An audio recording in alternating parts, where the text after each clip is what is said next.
Austin Beers from the inside of the front row with last year's winner, Matt Hirschman in car number 60. 20 cars roar to life off of turn number 4. We're underway.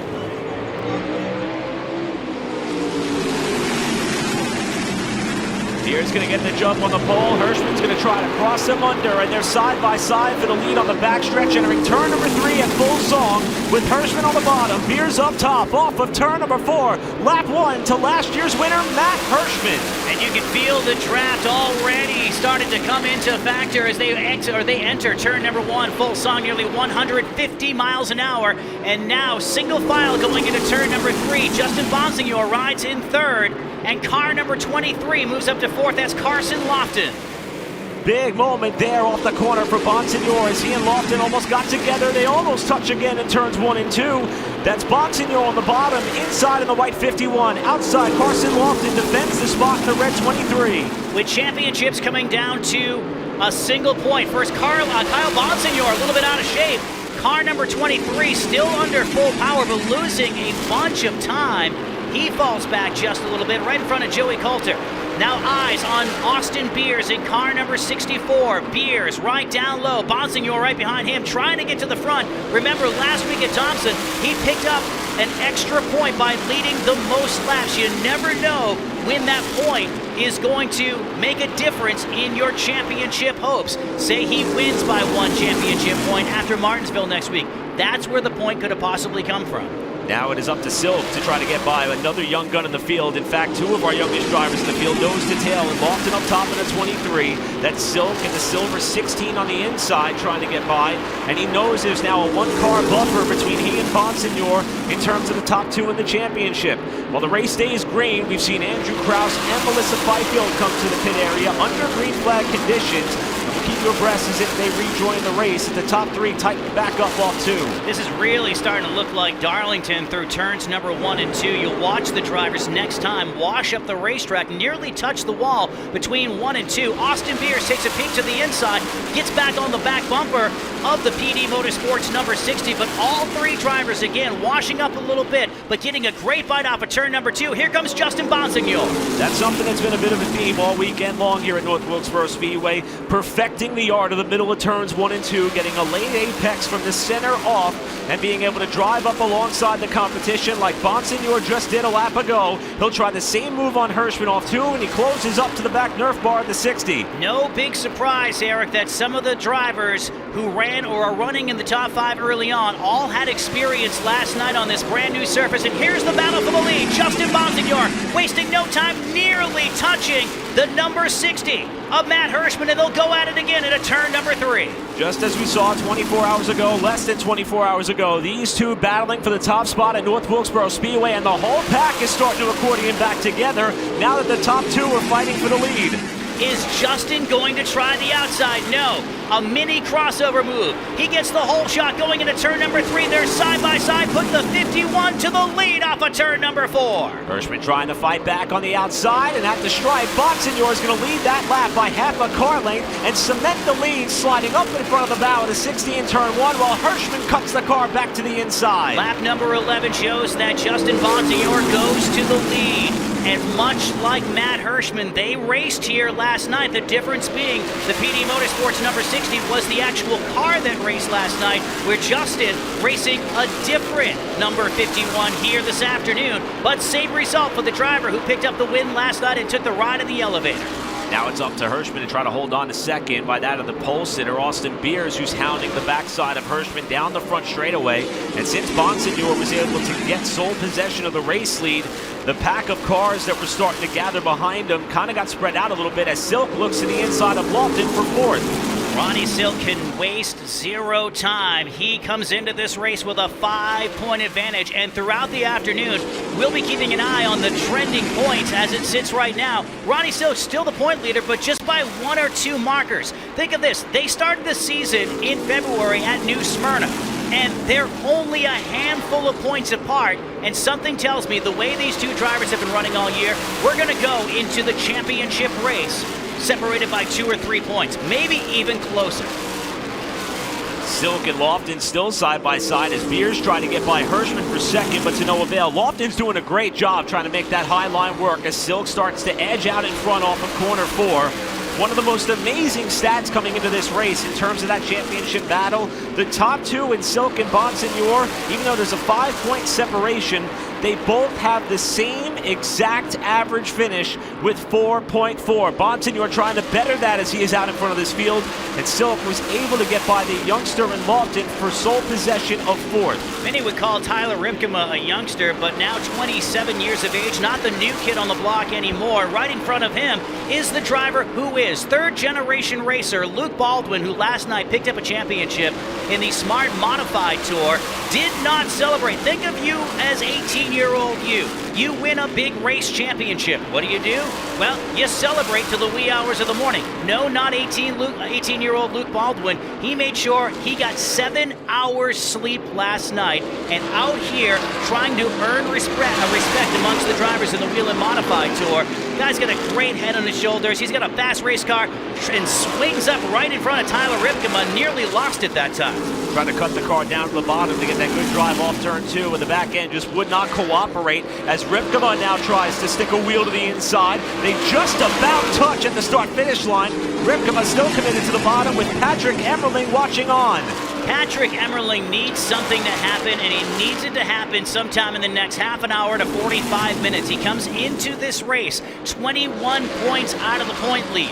He entered the championship chat somewhere in the middle of August. He came out of nowhere, won 3 races out of 5, and didn't have an off week last night, but compared to those stats in August and September, did fall back just a little bit.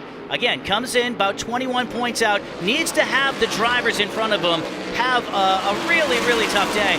But if you look at the stats of the Whelen Modified Tour, Justin Bonsignore and Ronnie Silk, they only have 1 finish outside of the top 10 between the two of them this year. That is how consistent they've been. And in a division that just craves consistency, 1 wreck at Richmond Speedway where he finished 22nd might have taken Patrick Emmerling out of the championship back in February. Back up to the battle for second. Here's Hirschman still fending off Austin Beers. We mentioned last year's race, albeit on the older surface. These were the 2 drivers that essentially dominated that race, leading a large portion of last year's running of this event. Now they find themselves a little bit further behind that of race leader Justin Bonsignore by the tune of about 3/4 of a second. The gap from Bonsignore to Hirschman, with Beers, Silk, and Carson Lofton rounding out your top 5. With 25 laps complete, we are 1/5 of the way through this race. You know, talking to Justin this afternoon, or actually this morning as we have an early afternoon race, Justin said, yeah, we have a different race car here today, but I still learned a lot last night, even though I learned more last night than I thought I was going to learn as far as racing at night versus racing during the daytime. Usually there isn't a lot of crossover. He said the X factor is the fact that there is brand new pavement in 2024, and the new pavement kind of washes out any sort of racetrack temperature change. It's going to be pretty consistent throughout the day and the night, so they felt pretty confident about the race car, and he's doing exactly what he has to do. That's go out there and lead off laps. Yeah, 1 driver sideways off of turn number 2. And that is the 06 of Sammy Ramo, who had quite the moment in turns 1 and 2 in qualifying earlier today. And now the car has stepped out on him to draw the first caution flag of the race. Ramo's going to get the car refired and righted. It was right in front of the leaders that we were able to see the Westminster, Massachusetts native go around off the second corner in what is his 3rd start of 2024. Let's check out the replay. Here he goes off of turn number 2. Looking at the 06 of Sammy Ramo just out to the on the right side of your screen. Looks like he just got in the throttle a little too quick. Lost it all by himself off the second turn to slow this field for the first time and crack open the bottle of strategic options for these race teams. Andy, we've been talking about it all day long. They've got 8 change tires available. They could only change 2 per caution period. We've heard some drivers and teams say we're going to see a bunch of stops, and almost like Darlington. If a yellow comes out, come in and get fresh rubber. Others say track position means more. This is going to be our first litmus test as to what some of these teams have in mind. What's going to be interesting about this is if you thought you were going to get greedy by coming in, changing 2 tires, realizing it's going to be a long caution flag, and then come in and change the other 2 tires, that doesn't happen. When we say 2 tires per caution. That's it. And NASCAR officials are watching too. So you have to be certainly on your game here. Tire fall off not going to be a major deal, much like it was last year with the old racing surface, but will there be any fake outs here?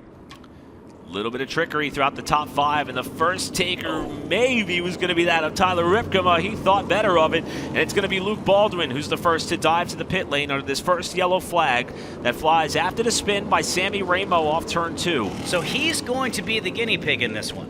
If Luke Baldwin and everybody on pit road is watching this, if the 7 car suddenly picks up 6 or 7 spots in the first 10 laps when we go green, that is a piece of note or something that you can put in the notebook that a lot of teams are going to use if we get a late race caution. So if I'm Patrick Emmerling and I'm in 8th place, and 8th place is all I'm going to get with the tires that I have, and there's already a notebook built where a guy like Luke Baldwin came in and used the fresh rubber to his advantage and picked up a bunch of spots, I'm going to take that, I'm going to throw that Hail Mary. That's something that we've used a number of times here this afternoon. Emmerling's going to be the driver that needs to do it, but here we go into turn number 3.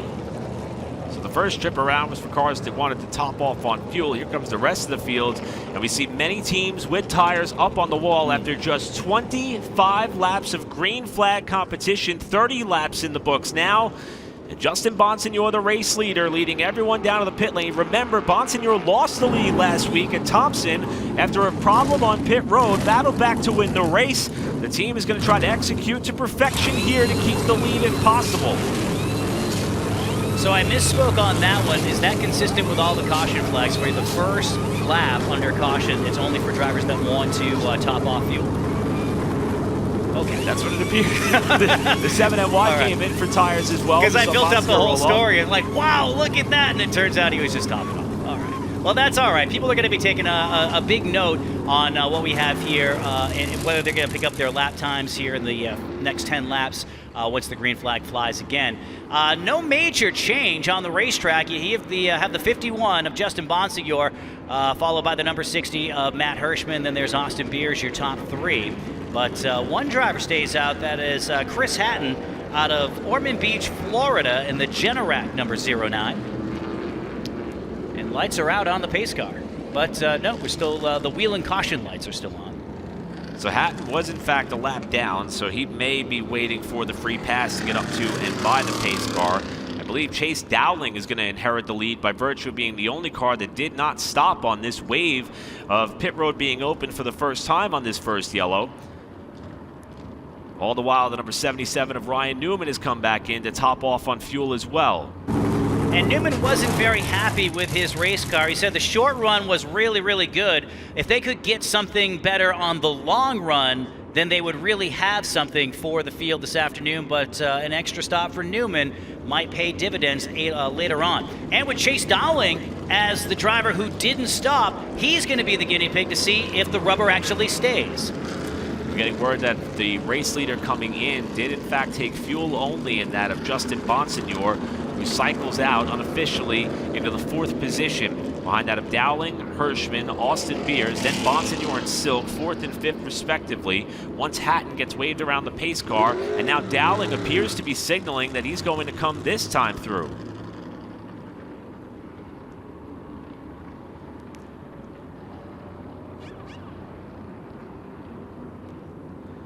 So what we're being told is that the first batch of cars that came down the pit lane early, evidently, they came down a little bit too early. They're going to be pushed to the back of the field as they come to the one-to-go signal this time by. So Luke Baldwin, Ryan Newman, Sammy Ramo were a couple of those cars that were on the pit lane the first time as Hatton gets the free pass, and they come to the line here to double up for the restart.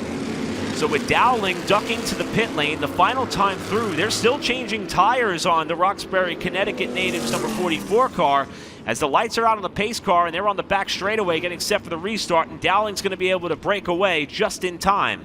And they're going to extend this caution by at least 1 lap. And it looks like Kyle Bonsignore in car number 22 also took some tires as well.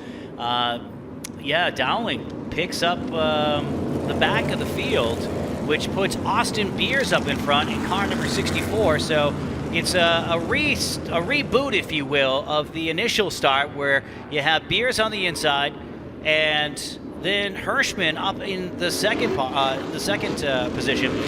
51 of Justin Bonsignore in third, but up to fourth, sneakily up to fourth, is Ronnie Silk.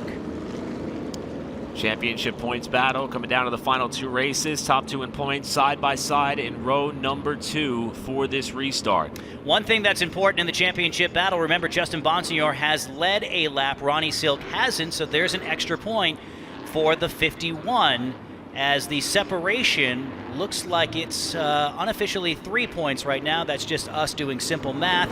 Of course, NASCAR keeps a better handle on that than we do. But Bonsignore will restart from third, Silk from fourth, looking for the green flag in the Geico restart zone off of turn number 4.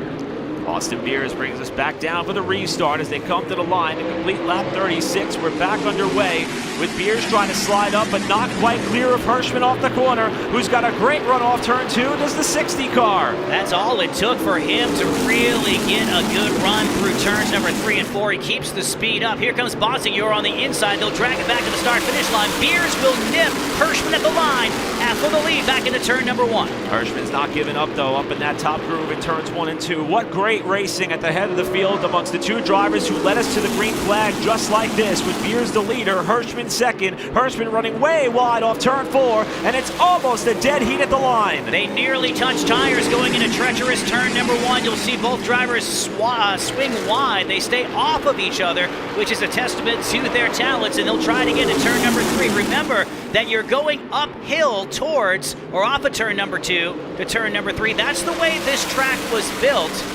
When they were building North Wilkesboro Speedway in the 40s, they ran out of money in trying to make it even. So you'll go downhill 20 feet, head into turn number 1 where you carry a big run of speed, nearly 150 miles an hour, and then when you pull off of turn number 2, you're going uphill for a while, which certainly messes up your entry if you're not careful getting into turn 3.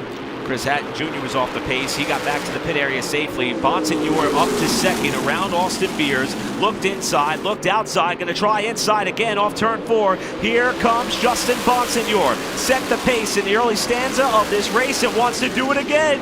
Not quite clear in the middle of the corner. Can he slide up in front of Hirschman? He leaves the door open. And Beers is riding his tire tracks as they work their way through turns number 3 and 4. Justin Bonsignore. And in this championship battle, it seems like whoever is the chaser, whenever they are on offense, they are at their best. Earlier in the year, it was Ronnie Silk when he muscled the point lead away from Justin Bonsignore. Now the tables have turned and 51 shows the way, 16 shows the way. 51's chasing down Silk in fourth, but back to the lead.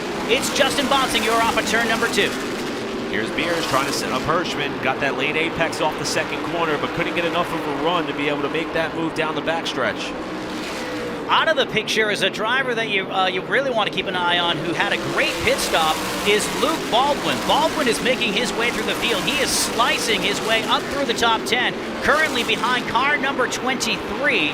Just outside the top 5. Luke Baldwin's going to go down to the inside as they battle in turn number 4. There he is on your screen with Patrick Emmerling right behind him. They're going to be side by side off the corner, so whatever adjustments Luke Baldwin made during that caution flag, they are paying dividends, because remember, he went to the back of the pack for pitting too early.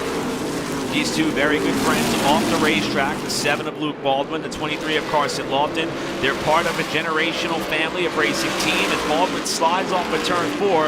Emmerling now changing lanes, maybe to try to follow Carson Lofton through, or maybe he may look to dip inside the 2 of them as this fight continues in 3. I really feel for Patrick Emmerling at this point. He needs something to happen in that 1. He can't win the championship this afternoon. Nobody can really win the championship, but Patrick Emmerling certainly can lose the championship. The drivers that he is chasing are a half dozen spots ahead of him, and with the drivers ahead of him running side by side, he wants to get around both of them, gain those 1-2 points. It was close, and boy, Lofton gets out of shape.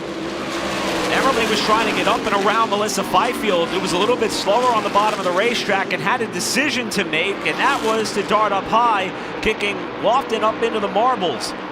And then there's Craig Lutz entering your picture in car number 46. Lutz with that red car swings wide. One driver goes down to his inside as we watch Luke Baldwin back into turn number 1. Last night, a champion.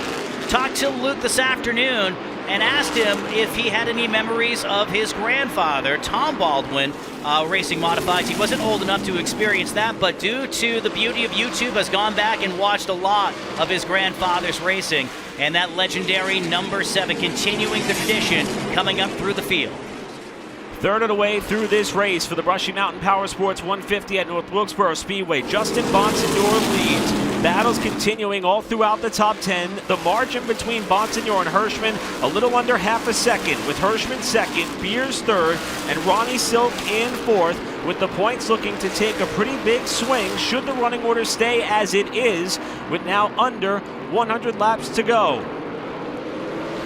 As it runs right now, Justin Bonsignore, not only the leader on the racetrack, but as a result of leading these laps and where Ronnie Silk is on the racetrack, we have a brand new points leader, the trending point leader. That's how close the Whelen Modified Tour is in 2024. Ronnie Silk came in with a 5-point advantage. The swing is now 3 to the good for Justin Bonsignore, who leads Matt Hirschman off of turn number 2. Amazing, and both of these drivers so calm and collected, at least perceptibly calm and collected. If I were running for a championship on the level of the NASCAR Whelen Modified Tour, I would be coming out of my tree. But these guys both have a been there, done that mentality. They've been there, done that with each other so many times this year. And I asked Ronnie, so when was the last time you talked to Justin and you weren't at the racetrack? And he was very quick to point out when that was, and it was a couple of months ago. So he said, you know, we're good until we're not, like a lot of friendships in life. And these drivers just happen to have a major racing championship between the two of them if they're trying. Can you imagine your best friend, and you're running your best friend for the championship, and week in, week out, you guys get into it. And you can't just say, it's my buddy. Maybe for the first 2 or 3 times. But when you do this week in and week out, year in, year out, patients are going to run thin. And you've certainly seen them boiled over a number of times, even in just this past summer. So the amount of personal time that Justin and Ron spend together has really dwindled as they have focused on winning this championship this year. Just look at the gap between your top 3, Bonsignore, Hirschman, Beers. They've pretty much broken away from Ronnie Silk, who holds down 4. Tyler Ripkema still rounding out the top 5. I got to catch up with Matt Hirschman earlier this morning, kind of picking his brain a little bit about how this venue raced. He's someone whose experience in the Tour-Type Modified goes back to 2022, won one of the portions of the racetrack revival as Ripkema gets right to the back Nerf bar of Silk in that battle for 4th. That 3 car is cornering very well in the center of the corner, and we'll keep our eyes on this battle. But to close off my thought on Hirschman, he said, it's still fun to race here, but it's fast, very fast. He's looking forward to when this track starts to develop a little bit of age to it, some additional character, and provide some of these competitors to maybe be a little bit more lenient on the throttle. But obviously, he still has figured out how to get around here quickly. You know, Eric, it reminds me of the Darlington repave around 2012, 2013, when it was just so fast for the Cup cars, for the Xfinity cars. And Modifieds experiencing the same thing here at North Wilkesboro. How about that Tyler Ripkema automobile? He joined this team a couple of races ago after Jake Johnson left the team after a hard crash at Thompson Speedway. He is back in school and furthering his education. So the seat was open. Tyler Ripkema jumped in, has had some pretty decent results. They've had a fast race car, but haven't had the finishes that they feel that they are, well, worthy of. You might have that here this afternoon. Teased out a little 2025. He said the plan is to stay in this race car, and he wants to continue to develop with one of the most storied teams in all of NASCAR across all the divisions. You build on the heritage in all of the world that we live in now, where race cars are wrapped week in and week out, and you get a little tire mark, and well, we have a whole new wrap for you. That car is still hand painted. And one car that is absolutely struggling right now is that of Ronnie Silk. He's back to 7th and under pressure from Chase Dowling, and that means that the deficit in terms of the standings, with Silk unofficially losing the points lead as things stand right now, with Bonsignore leading, that margin is going to continue to grow the further back in the field that Silk falls. I'm sure he desperately would like to see a caution flag, if at all possible, to give them a chance to make some adjustments. Dowling now trying to set him up. And again, this is for 7th position while Bonsignore parades the field. One thing that I've noticed about Ronnie Silk is he's trying to run the bottom side, which a lot of drivers have kind of thrown out the window today, and I think that has a lot to do with the fact that his car is not handling well at all. He was as high as third, now battling with Dowling for that position just outside of the top 5 as they go around the Melissa Fifield ride. Here comes Dowling to the high side. He'll take a peek down low. Ronnie Silk, and there's still a lot of time in this race. We have 83 laps to go. If there is a driver in the field that can weather this storm, it is Ronnie Silk. And I talked to him earlier this afternoon, and I said, well, what happens when the bottom falls out? I mean, you're always cool, calm, and collected, but let's take Monadnock, for example. And there have been multiple times when he was at the Monadnock Speedway where he was involved in a lap 2 crash, and he had to make 5 pit stops just to stay on the lead lap. I'm like, how do you stay cool during that? He says, well, that is really...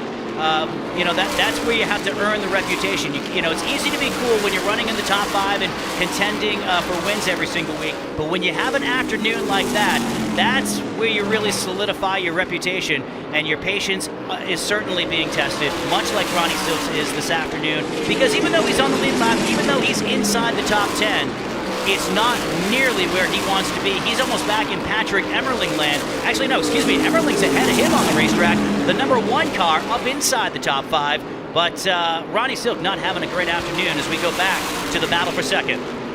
For more on Ronnie Silk and his struggles, let's go to Jesse Punch. Yeah, guys, you'll notice Silk falling back positions here. I just touched base with the team. Crew Chief Phil Moran didn't seem too concerned. He said they are having a bit of an issue with the handling of the race car, but overall, seemed pretty cool as a cucumber down here. So I guess we'll have to see if that 16 team has an opportunity to bring this in and hopefully fix those handling issues as they continue to fall back in the point standings. That does not surprise me at all, and thank you very much, Jesse. Ronnie Silk, Phil Moran, that entire team, as cool as they do come. So when they do have these perceptive storms, they're going to be able to weather them by making an adjustment on the pit stop. Now, you saw Tyler Ripken making a great adjustment on the pit stop and gain some positions. He's up inside the top 5. Another driver who looks like he's having a solid, consistent afternoon. Not too flashy, but you don't need to be flashy with 76 laps to go, and that is Patrick Emmerling. Another driver who could have hit the panic button on lap number 10 when you were mired in the 8th or 9th position. He's up to 5th. This is Emmerling trying to get 4th position from Tyler Ripkema right now. As this race hits the halfway point, 75 laps down, 75 more to go with the Brushy Mountain Powersports 150 with Bonsignore the leader. This is Emmerling in the 1 trying to get around Ripkema in the 3. 4th position up for grabs as this race continues its green flag feel since the restart on lap 35. If momentum is anything, Justin Bonsignore has it, but second in command would be Patrick Emmerling. His 3 wins all happened after June the 1st, and he literally just charged right into the championship battle. Comes in a long shot, 21 points out, and he's certainly in the 20s behind Justin Bonsignore right now.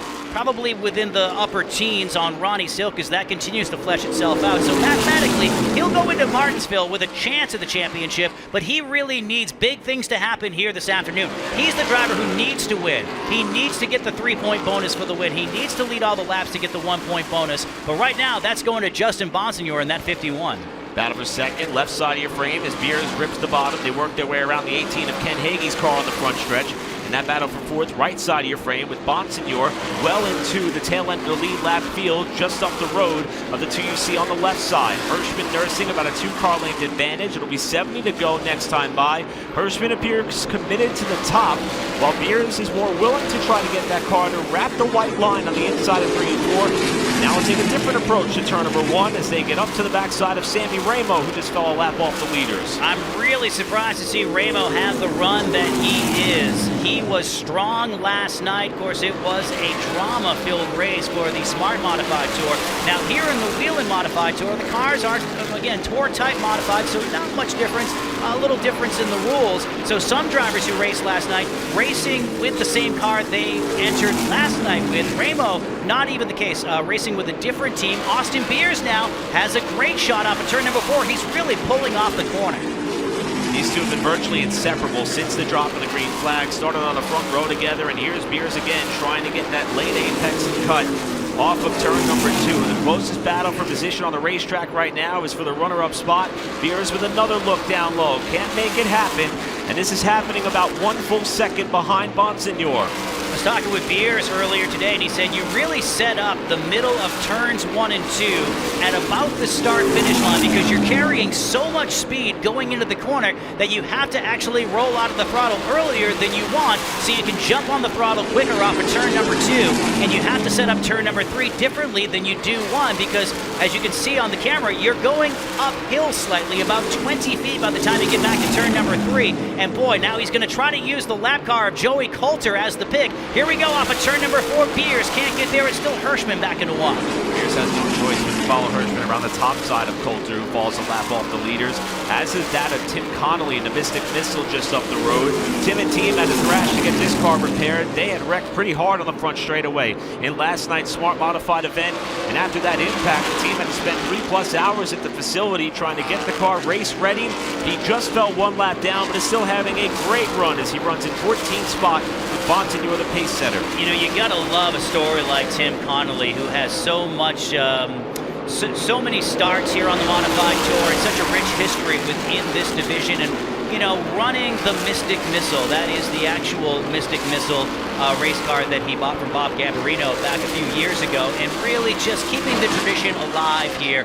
While it isn't the fastest car every single week, the heart and soul of the NASCAR Whelen Modified Tour lies within deep in the field. Not just necessarily your front runners, but it's great to see Connolly out there. And on a night when, hey, you know what? We didn't really hit it out of the park on Saturday night. I've been doing this 30+ years. I think it's just time to go home and have a Sunday, you know, with friends and family. No, not the case. They thrashed on the car all night, Eric, to your point, and are back here running strong today, a little bit off the pace, but again, sometimes it's not about the speed in the race car, it's just to watch the history of a car like the number 3, a car like the number 4. You can go back to pictures and old 8mm film and see video of cars that look very similar to like the modern day versions of the cars that you see on the racetrack here today. Last couple of laps, Matt Hirschman has been chiseling away at the lead that Justin Bonsignore has been nursing. Last time around, Hirschman just ran his personal best lap of this race, which is hard to believe, being that this race went back green on lap 35. We are about 55 laps beyond that point. Not sure if we'll see another caution, not sure if we'll see another chance for these teams to be able to work on these race cars or put on some new, fresh rubber.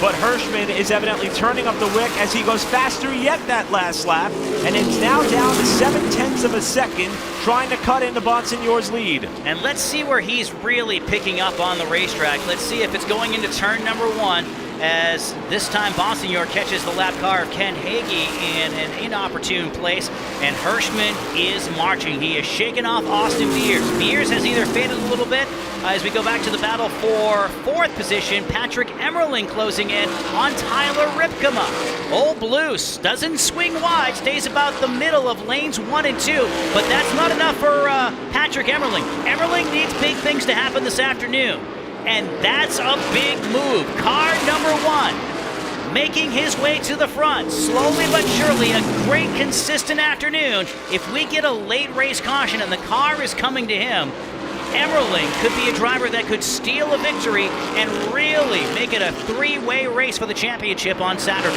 And you said he has to make big things happen. He was not going to waste any more time with Tyler Ripkema right there to try to get up to 4th and set his sights on the car up ahead in Austin Beers. The problem is Emmerling is pretty far back from 3rd place. It's about 5 seconds, so you have to head on up and catch the battle for 3rd right now for Emmerling, who is setting a torrid pace, and he just ran his personal best lap right there. That one car is coming alive at the right time. So I wonder if Justin Bonsignore has, now if they're picking up speed, then that is a testament to Bonsignore just realizing that he's pacing the field. He kind of give up a little bit, maybe save something for the end, whereas the other guys are charging. I mean, there is no quit right now in Matt Hirschman. Same thing with Patrick Emmerling. They enter turn number 1. The battle for the lead has subsided a little bit. Looks like about a second now as maybe he's been radioed that Hirschman is coming and coming in a hurry. So whatever you were saving, don't do it because you can never count out Matt Hirschman. You don't want to give him a sniff of the lead. Coming up on 1/3 of this race to remain, as it will be 50 laps to go next time by. And a little bit of history on the line for that of Justin Bonsignore. Obviously, we've been shining a spotlight on the championship title fight with Bonsignore potentially looking for his 4th title. Just last week, he took sole possession of 3rd on the all-time win list, passing the great Ted Christopher by virtue of his victory, win number 43 in his career. Should he go on to win this race, it would put him at 44 and tie him with Reggie Ruggiero, who is 2nd on the all-time wins list.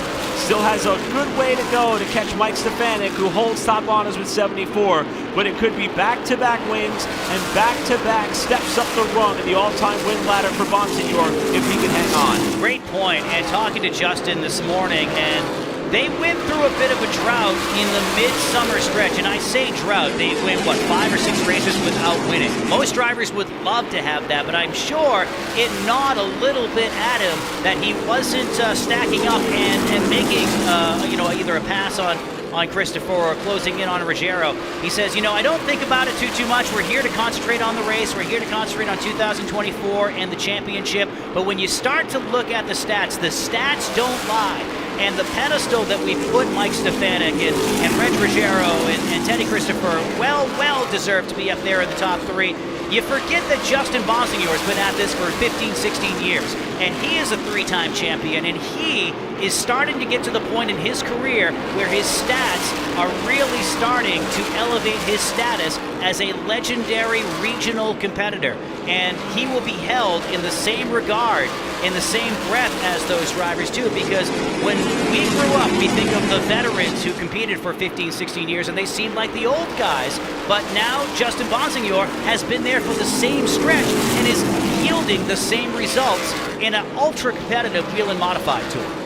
Been a big year also for that of Justin Bonsignore outside of the modified world. Got the Arkham and Art Series car with Rhett Jones Racing to start off the season, and then of course made his NASCAR Xfinity Series debut at New Hampshire for Joe Gibbs Racing. Was pretty much running up in the top 10 all race long, led a couple of laps as well before a late incident put him outside the top 20, and it was something that Justin wanted to task himself with and challenge himself just to see if he could do it. And that's been a short track storyline. A lot of short track heroes, especially on a scale like the NASCAR Whelen Modified Tour, getting a chance, a shot to prove they've got what it takes and follow the trajectory of some of the modified greats who've been able to move on to greener pastures, even if it's on the stock car side of the aisle in terms of national motorsports exposure and competition. Bonsignore's proven time and time again he can get the job done.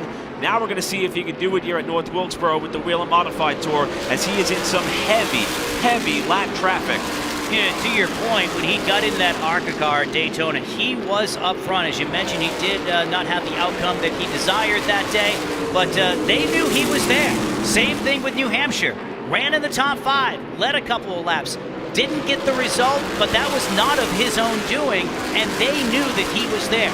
The level of talent in this division and other regional tours throughout the United States of America is proving once again that talent matters. And when you put a talented race car driver in one of the most well-funded rides out there in Big 3 NASCAR, they're going to get results. And look at this. This is something we did not think we were going to see in turn number 2. There wasn't a lot of worry coming out of that camp a handful of laps ago, but with this race having a green flag tenure, that is Justin Bonsignore putting Ronnie Silk coming into this race was the championship points leader. He is now a lap down. Silk is going to hope for a quick caution if possible.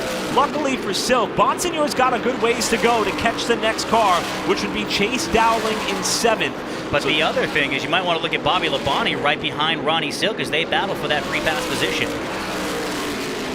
Car number 38, I believe, is 1 lap down as well. 51 continues to lead this one off of turn number 2. Is certainly the ace of the field. I'm not sure if he has clinched the most laps led for the race. That will be 1 point that he might need at Martinsville, because all bets are off when it comes to Martinsville. This is certainly taking on a green flag run with the number of cars that we have entered and the wide racing surface. That isn't going to be the case on Saturday. It was absolute calamity last year for the championship race, and I know both big horses in this fight are expecting the same thing. So just because you see Ronnie Silk down one lap today, same thing could happen to Justin Bonsignore next week. That's been the case of the Whelen Modified Tour for the last couple of years. Bad news for Ronnie Silk. He just lost that spot to Bobby Labonte behind that of Bonsignore. So with 34 to go at the line, and a lot of cars really starting to slip and slide their way around this 5/8 mile, Ronnie Silk would not be in the free pass position. And as things run, even though he's still running in 9th, that would give Bonsignore unofficially 8 points going into the finale at Martinsville next week. And even if it is an 8 or 10 point advantage when he walks out of this facility here tonight, I know that he is not completely confident that it's a sealed deal. I mean, he's still battling Ronnie Silk. He's still battling Patrick Emmerling. It's going to be a dogfight all the way to the finish, quite possibly the last lap. That's this Saturday at Martinsville Speedway. Big weekend for the NASCAR Whelen Modified Tour here in the second to last race of the year. It has been dominated, the Brushy Mountain Powersports 150, dominated by Justin Bonsignore. The race has only seen one caution flag, came relatively early, and it was a single car spin for Sam Ramo, who was able to continue on. It has been all Bonsignore and Hirschman, Beers, Emmerling, Ripkema, your top 5. 30 to go this time by, and the field is pretty well spread out, especially amongst the lead lap positions. Right now, only 7 cars on the lead lap, Dowling being the last of those, who's just about on the same straightaway as Bonsignore. As you see Silk trying to hang on, he's lost the spot to Kyle Bonsignore, and that's Hirschman in second, getting by him as well. That's how dominant the 51 has been this afternoon. They're just lapping Ronnie Silk, and talked to Justin about this championship fight. It seems like every single year he is in it, and I asked him if this year reminded him of any of the others that he has been in, and he said no, each one is a little bit different. The last couple of years, of course, he's been the driver who has been on the other end of the championship battle, and Ronnie Silk was the winner, of course, last year. John McKennedy, the winner the previous year. So each one presents a different challenge and a different vibe for car 51, but he really, racing is so much about momentum. The fact that he has led the most laps in the last 2 races, trying to pick up his second straight win after going on a quote-unquote, I'm using air quotes, you can't see in the booth here, but 5 or 6 races without a win. That was considered a drought. They've had 7 different winners this year in the NASCAR Whelen Modified Tour, and it doesn't look like that number is going to grow here this afternoon.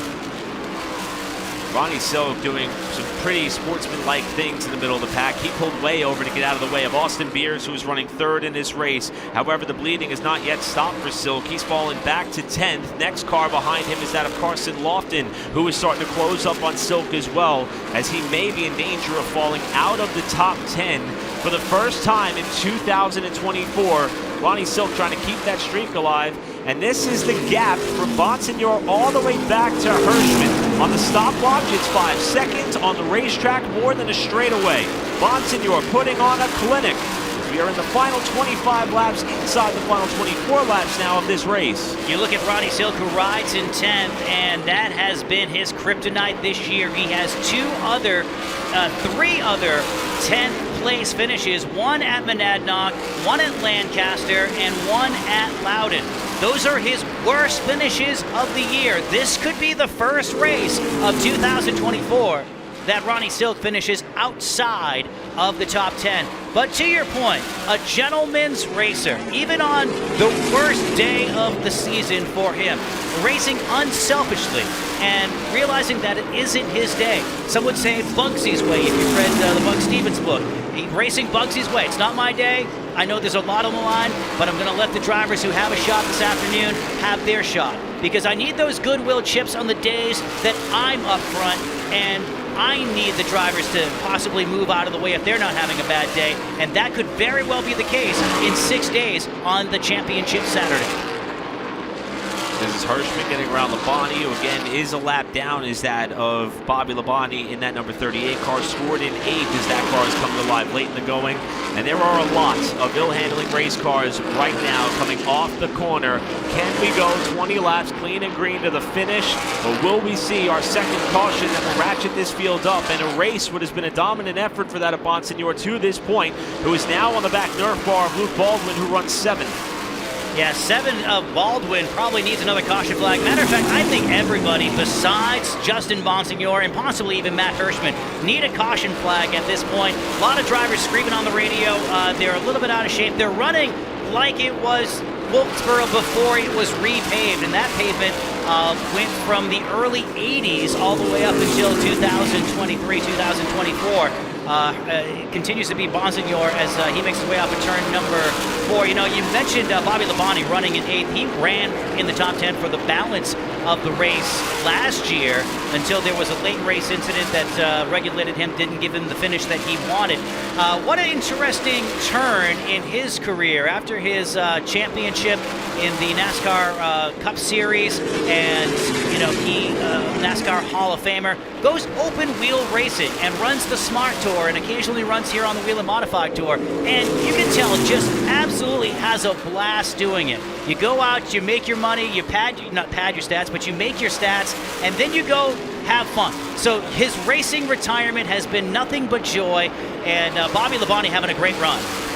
Battle for third starting to intensify. Patrick Emmerling has come from a long ways back to catch pole sitter Austin Beers for third position. Even though he may not be able to gain ground on Bonsignore in the points, he may be able to close up that gap on Silk in what could still be a 3-car battle at Martinsville next week to settle out the final results of the standings. Emmerling in the 1, the 64 Beers, and they're going around Joey Coulter with Bobby Labonte up ahead. Here's Emmerling with a run. I love this out of car number 1. It's the run we've been looking for the first 75% of the race. He needs to be aggressive if he gains these points, even if it's not for the championship.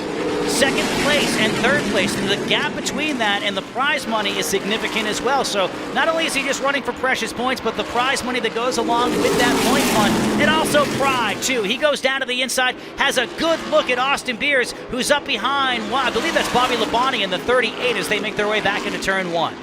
And Labonte's running that same line that Beers and Emmerling collectively won in order to settle this fight for position. Labonte is running in 8th position, trying to round out his day with a top 10 effort, even though he is 1 lap off the leaders. Oof. Emmerling with a late cut to the inside, right on the back nerf bar of Beers as they go into turn 1. I was wondering what he was doing, if he was going to try the outside on Bobby Labonte. So you can tell that Patrick Emmerling knows the weight of this battle, and he is getting a little desperate. Cautiously aggressive. Car number 1 on the inside, trying to steal that line away from pole sitter Austin Beers. Beers undefeated in the NASCAR Whelen Modified Tour when it comes to poles here at North Wilkesboro Speedway since the repave or the rebirth of the facility. Having a great run, runs in the 3rd position. He's got Emmerling right there as they're off of turn number 4. All this happening a long ways behind your race leader in Bonsignore. This is the best battle we've got on the racetrack right now. Bonsignore clear of Matt Hirschman by 6 seconds. This fight for the final spot on the podium with the race continuing to run green. Now they're coming up on 8 laps to go. Off of turn 4, everybody trying to be a little bit light with getting back to the power on corner exit, hoping that the right rear is going to be able to withstand 8 more laps. Except for Patrick Emmerling. Now, Emmerling also a champion this year in the NASCAR Wheeling Granite State Short Track Cup. 3 races at the Monadnock Speedway with a point fund, an additional point fund of nearly $20,000 extra. It was over the course of 3 races. Emmerling really just sealed it out and picked up the championship with car number 1, but wants the big ring, wants the NASCAR Whelen Modified Championship for 24, and needs this position. This is paramount for him. Goes to the inside, even though he's not going to take away the point lead. He could possibly move into 2nd this afternoon. We saw that Emmerling didn't waste any time getting around Tyler Ripkema for 4th. What is he going to be willing to do with Beers here for 3rd? Around Melissa Fifield in the 0-1 car as they come off turn number 4. Emmerling trying to get a good run off the corner. Not going to happen here. He'll try to size him up in turn 1. It's the number one right in the tire tracks. He falls off just a little bit as he gearing up for a late race charge. Now this is all happening behind leader Justin Bonsignore, as it looks like Beers is having a really hard time getting into turn number 3. You can see he's loose off of turn number 4, so Everling has the handle on the race car. Beers has the horsepower off of turn number 4. Here they are in 2, and they're coming up on some lot traffic. Looks like that's Craig Lutz they're coming up on.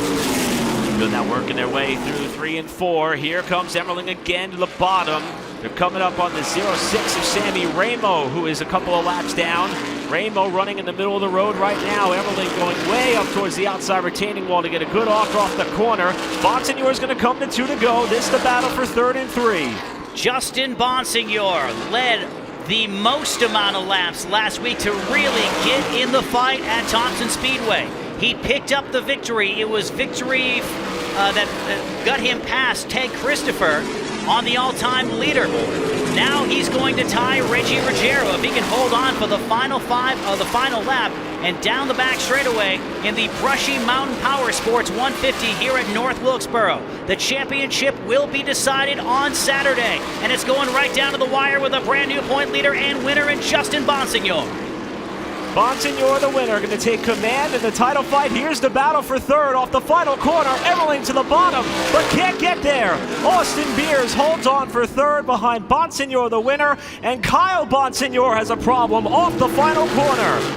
Much like last year, there was an incident on the final lap of the Whelen Modified race here at North Wilkesboro Speedway, but nothing calamity-wise like last year.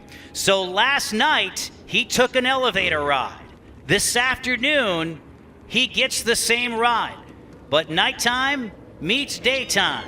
And a driver who came into this race 5 points behind Ronnie Silk will now leave the race with a sizable point lead, but certainly not insurmountable for next Saturday or this Saturday at Martinsville Speedway. You read the stat earlier, Andy. Only one time before this race has either of the top 2 finished outside of the top 10. That number now grows to 2. First time in 2024 that Ron Silk did not crack the top 10. And here is Justin Bonsignore in front of the fans who have come out to the rescheduled running of this race with checkered flag in hand, celebrating win number 4 on the season and win number 44 of his Whelen Modified Tour career, moving him to 2nd all-time, tied with that of Reggie Ruggiero in what has been an incredible last 2 weeks for the driver out of Holtsville, New York. He came in 5 points out, goes 10 points up into the championship race on Saturday. But if you think this is a safe moment for Justin Bonsignore, you're right, it's a safe moment. Brand new situation on Saturday. The same thing could happen. It's been so much of a seesaw battle between these two, taking the Polish victory lap, and a driver who certainly knows the weight of this moment, knows the weight of this racetrack. And throughout our conversation this morning, he kept on pointing to the middle of the racetrack. He wasn't pointing at the start-finish line. He was pointing at the elevator. And if you've never seen a race at North Wilkesboro Speedway, you're about to see something unfold here that is quite unique. I mean, you look back at old NASCAR footage and Harry Gant, when he went on the Big 4 race run in 1991, and one of the races here at North Wilkesboro, and raising the race car onto the level. Victory Lane sits right on the front stretch, or actually in the infield, right in front of the front stretch. Bonsignore is going to have that moment.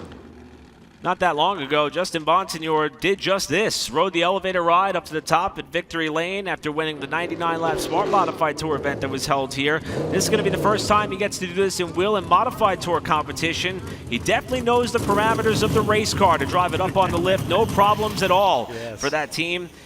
He'll grab a couple of crew members and start to ascend up to the elevated Victory Lane in what was a lightning-fast race that flashed by with only one caution flag, forcing teams to be assured that they had enough rubber to get to the end. And it was Justin Bonsignore, whose car didn't seem to lose all that much pace compared to the competition, who ends up grabbing the win, and this ride that he and that organization will remember forever. It is something I'm so glad they were able to carry over into the resurrection of North Wilkesboro Speedway. Anybody on the grounds who has seen different camera shots throughout the day here watching on Flow has seen the restoration, the resurrection of North Wilkesboro Speedway, whether it's the NASCAR Winston Cup sign towards turn number 1, the Holly Farms, or excuse me, the Tyson leaderboard in turn number 3, some of the different signs and landmarks of this facility have continued into the second coming of this racetrack, and so glad that the elevator is part of that. They're going up. Justin's out of the race car now and just cannot wait to celebrate up there with the rest of his crew. One of the most unique opportunities for these teams to be able to come back to a venue. As you mentioned, Andy, this racetrack has been through it all. We heard it when we got the show started in our opening invocation.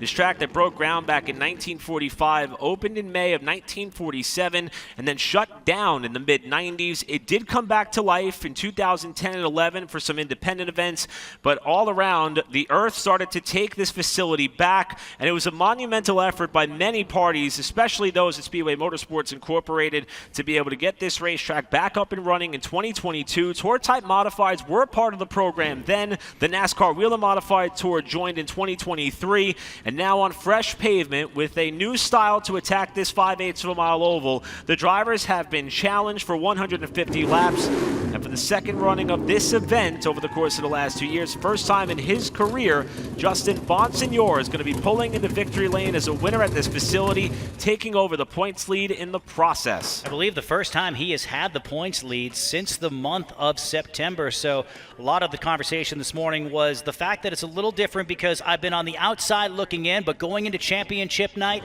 or championship afternoon, he is going to be the driver who is chased. Well, Bonsignore's car has gone to victory lane. Jesse Punch is standing down there with our winner. Justin Bonsignore takes that steering wheel off and gets ready to climb out here in victory lane and celebrate with his team, a team that has been incredibly confident in their driver and their race car these last 2 weeks, understandably so. Justin Bonsignore, another dominating performance. He is your winner this afternoon here at North Wilkesboro Speedway. Justin, congratulations. Another win, back-to-back wins heading into this championship race. Where is the confidence? Is this a championship winning team this year? Yeah, this car's 2 for 2 this year.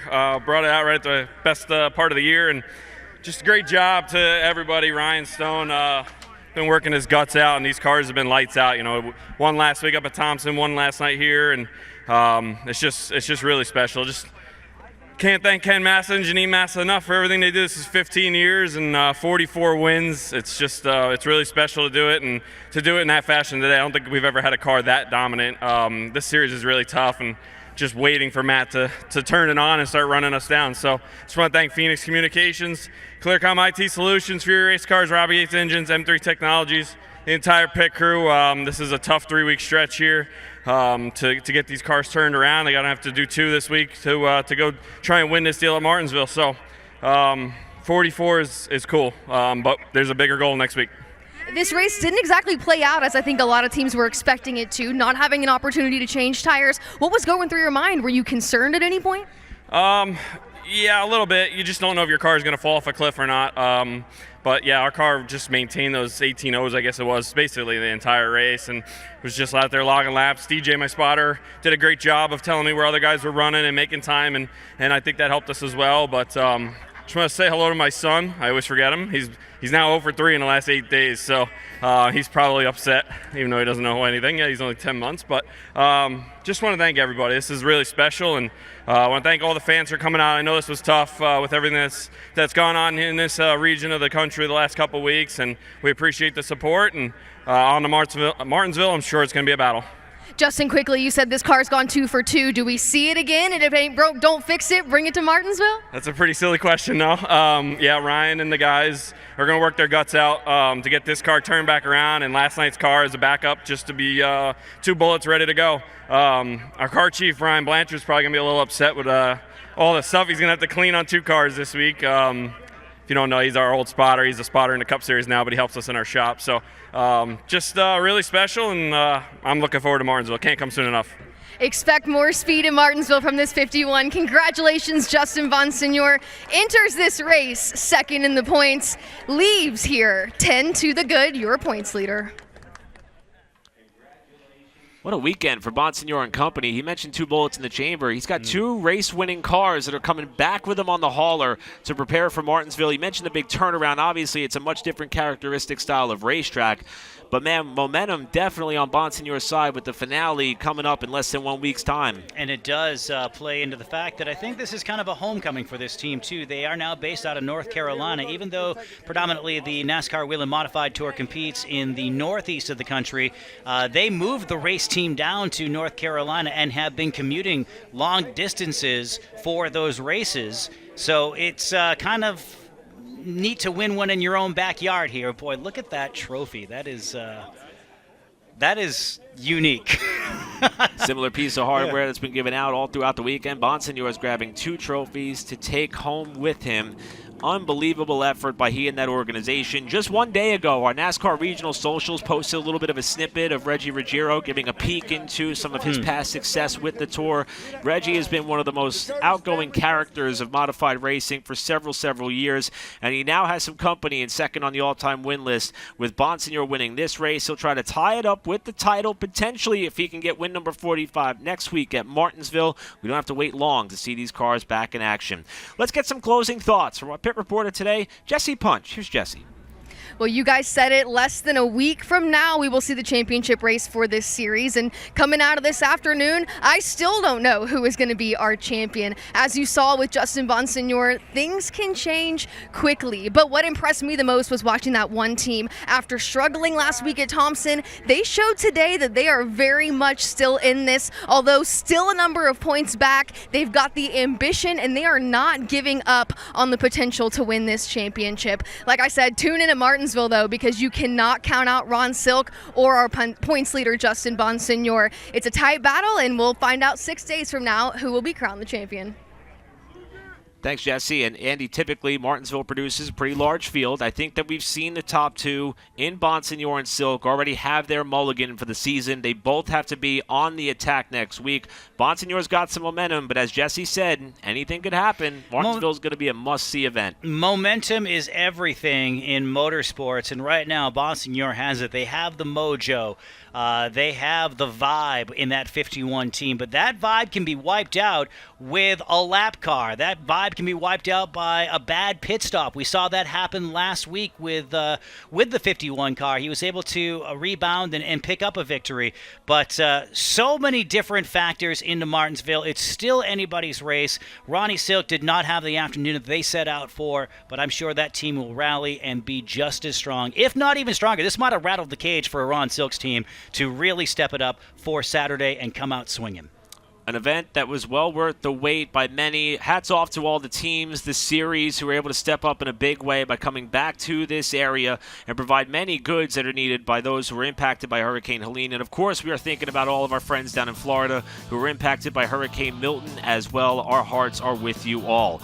Only one race to go on the NASCAR Whelen Modified Tour for 2024. The title fight is going to go all the way down to the wire. It's Justin Bonsignore claiming the Brushy Mountain Powersports 150 in 2024 at North Wilkesboro Speedway. On behalf of our entire hardworking and dedicated production team, Jesse Punch, who was down trackside, Andy Austin, I'm Eric Brennan. So long from North Wilkesboro. We'll see you in Martinsville to settle the 2024 season.